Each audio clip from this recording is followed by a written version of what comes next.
Amelia Earhart, the first female aviator to fly successfully across the Atlantic, a well-known celebrity hero during the Great Depression, disappeared on July 2nd, 1937 with her navigator, Frederick Noonan. This is one of the biggest mysteries in the world.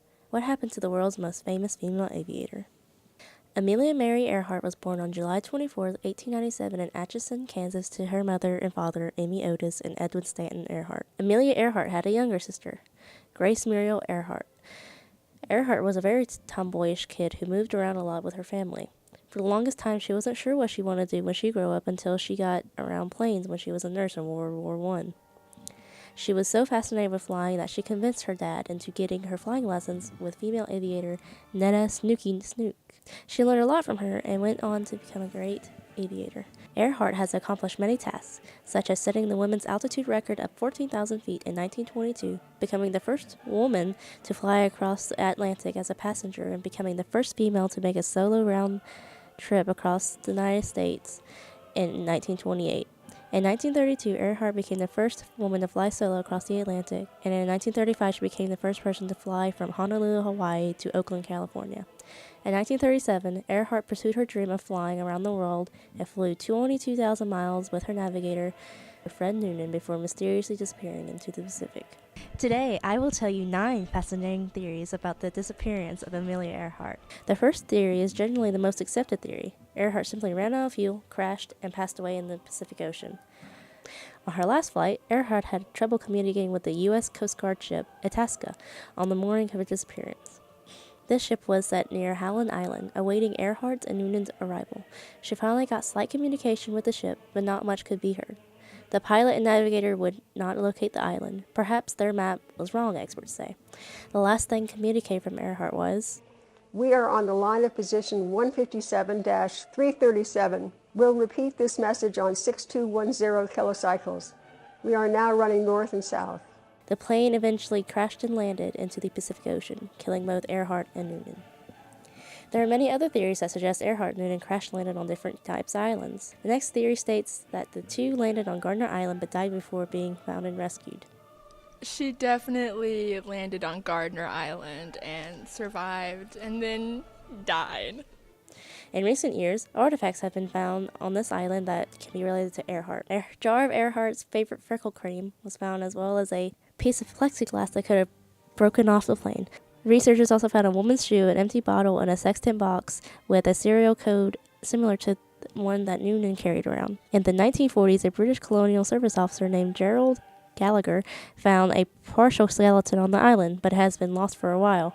Interestingly enough, the shoe, bottle, and box have been found in the same place the skeleton was found. Gardner Island was 300 miles from Howland Island, so this is a very probable conspiracy.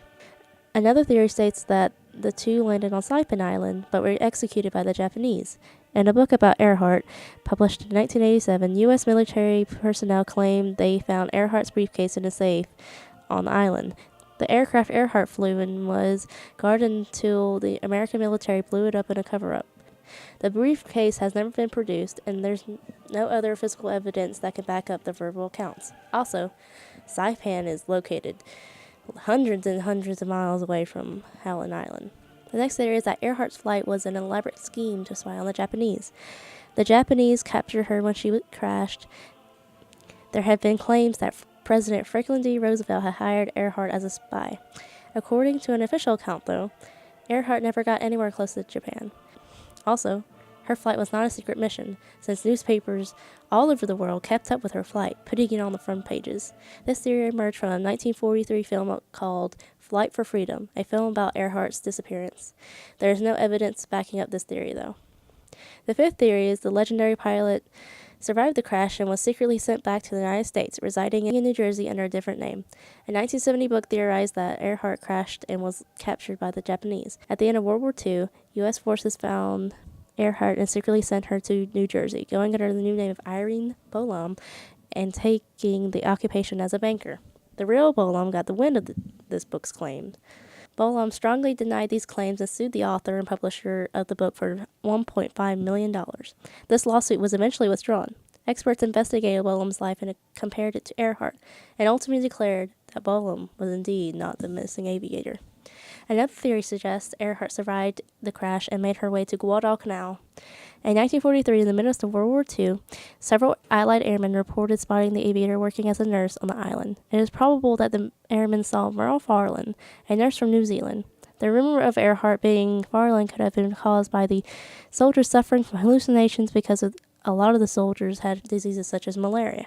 The seventh theory is that Earhart crashed on the New Britain Island. This island was roughly around her path when she was on her final legs of the flight. In 1943, an Australian Army corporal on patrol on the island claimed to have found an airplane engine bearing a Pratt & Whitney serial number. Earhart's plane was a Pratt & Whitney, but so were many other planes before and during World War II. The next theory states that the pilot was captured by the Japanese and became Tokyo Rose. Claims that Earhart spreading Japanese propaganda over the radio surfaced at the end of World War II. It was claimed that she was one of the many women on the radio spreading Japanese propaganda. It's not logical that she would join a propaganda thing, because why would Amelia Earhart feel the need to do that for a country she's probably never really thought about? Even Earhart's husband, George P. Putnam, looked into this theory, listening to all the podcasts. He could not recognize Earhart's voice in any of these recordings, unfortunately. The last theory is that the legendary pilot was captured by Japanese and traveled to Emiru Island. Emiru Island was off of Papua New Guinea. This island is an unlikely place to find Earhart here because it is so far from her route. A U.S. Navy member from World War II was sent to this island and claimed he saw a photo of her pinned on a local citizen's hut. The photo shows her standing with a Japanese officer, a missionary, and a young boy. The sailor alerted the naval intelligence officers of his findings and took the picture from the owner. The picture has never been found, though. It is likely that the woman in the picture is a lookalike, not the real Amelia Earhart. Expert Susan Butler shares her own theory on what happened to Amelia. I think that really what happened to her was that she was looking for Howland Island, where her gasoline was cached. She had to land in this little dot of an island. And I think they didn't find it because the navigation aids and the radio communications then were so primitive. And she went down in the sea. All of these theories are probable, but the legendary pilot still hasn't been found. All the conspiracies have a good basic idea of what happened to Earhart and Newman, but will we ever know? What do you think happened to the legendary aviator and navigator? This has been Layla Obregon on the disappearance of Amelia Earhart.